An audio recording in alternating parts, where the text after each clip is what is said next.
Y nosotros tenemos en la obtención de la vacuna, en la compra de la vacuna, en proveer la oferta de oxígeno, en el tratamiento de las personas con COVID, en la contención de los contagios, en cada una de esas 4 dimensiones, que son las dimensiones claves para enfrentar los problemas de la pandemia del COVID-19, en las 4 tenemos resultados fatales.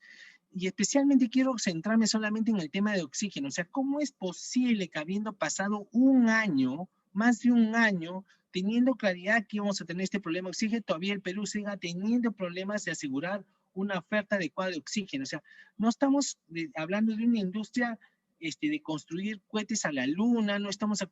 hablar de fabricar vacunas en el Perú. Una planta de oxígeno es un proceso industrial relativamente no complejo, y tenemos nosotros en el Perú la industria metalmecánica suficiente para creer, tenemos el know-how porque hay muchas empresas mineras, y esa enorme dificultad de materializar esa necesidad es un reflejo claro de las debilidades que tiene el país desde un punto de vista de gobernanza para resolver y enfrentar los problemas del país. O sea, esto es un excelente caso de estudio para uno profundizar y realmente preguntarse por qué está fallando, porque es un tema clave y voy a tratar de conversar algo en eso, ¿no? Y vemos y obviamente que acá tenemos que ver las principales propuestas de los dos partidos, porque al final uno de ellos es el que va a gobernarnos en los próximos 5 años, sin dudas, sin ninguna duda. Bueno, no sé, comenzamos con Fuerza Popular, ¿no? Fuerza Popular en algún momento habla de modernización y consolidación de la estructura del Estado, pero más allá de eso, en su plan de gobierno no menciona nada. Dice que, o sea, habla que quiere buscar la eficacia, la efectividad y la eficiencia del gobierno, del Estado, pero no dice realmente cómo es, y después desarrolla, sí, para que demuestra, por ejemplo, hablando de las diferentes políticas sectoriales, habla de cómo va a implementar las reformas y utilizando los avances que tienen los diferentes instrumentos que tienen los diferentes sectores, demostrando que se hay un conocimiento realmente cómo está operando, cómo opera el aparato público, ¿no? Y sí tiene un eje 9 que se llama Gestión Pública Moderna y Descentralización, donde exactamente habla de quizás de los principales temas, habla de la necesidad de la reestructuración de la PCM, habla de la interoperabilidad de los sistemas de diversas entidades públicas, que me parece que es un tema fundamental, la simplificación administrativa en alianza con tecnologías de la información, seguir las recomendaciones que se adapten a nuestra realidad de la OCDE. Acá, por ejemplo, yo he tenido oportunidad de trabajar en el programa Perú y yo creo que las recomendaciones de la OCDE en su gran mayoría se adaptan a nuestra realidad. No sé por qué se ha creado una leyenda negra de que no se adaptan a la realidad peruana. Lo que pasa es que son, obviamente, que no,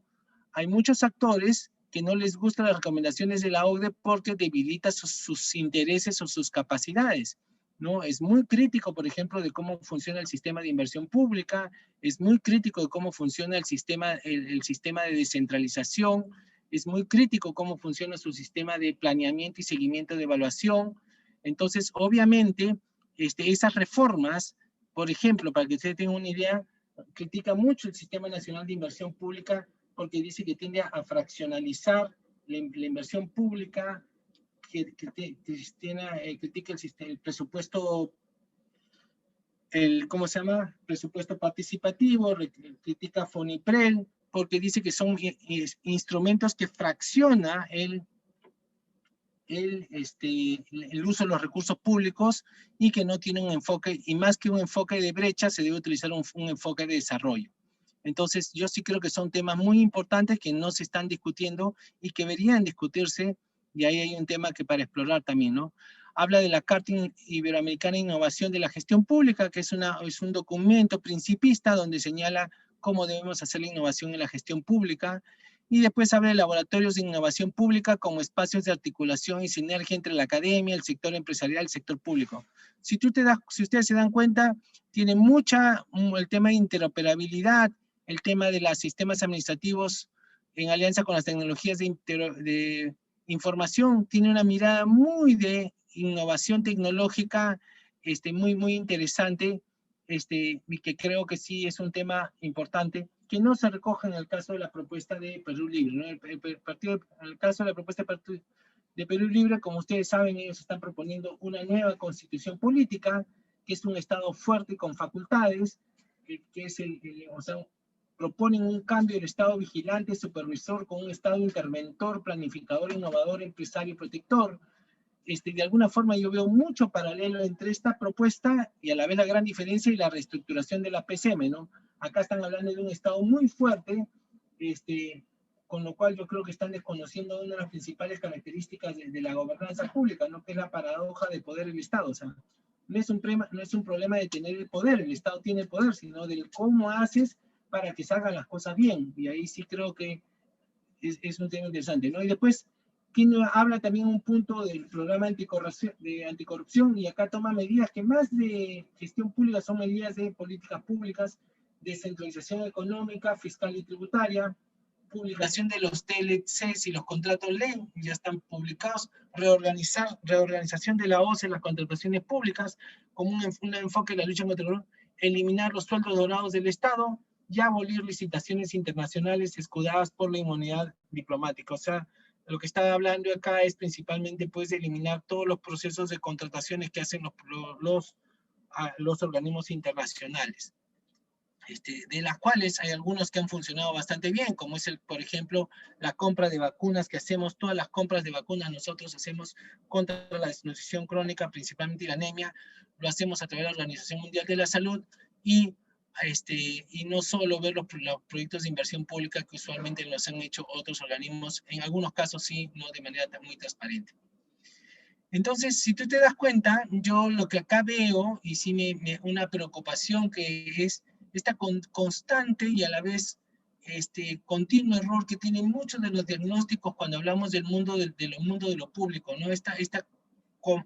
confusión de mezclar lo que es la política pública y la gestión de las políticas públicas, que es un rol de la gobernanza del país, y la gestión pública, que es un rol de los actores que trabajan en las entidades públicas para gestionar sus diferentes organizaciones.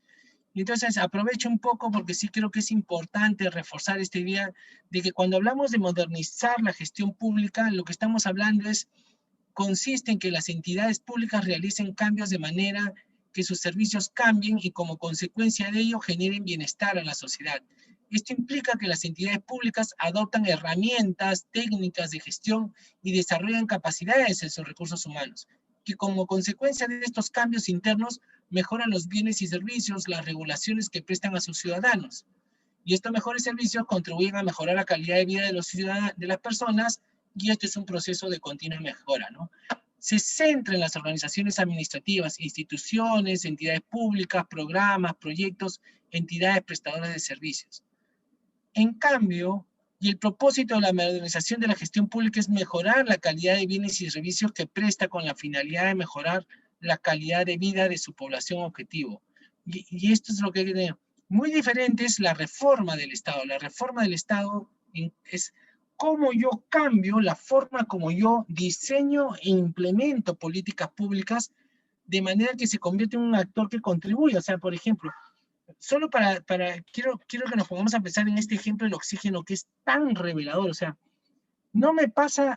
es posible, porque si yo tengo cierta información, o sea, se tomó la decisión de construir plantas de oxígeno, o sea, esa decisión había el dinero asignado, pero ¿cómo es posible que en este proceso de tomar de decisión, cómo es posible que no se llegue a materializar en la realidad? Eso es lo que tiene que ver,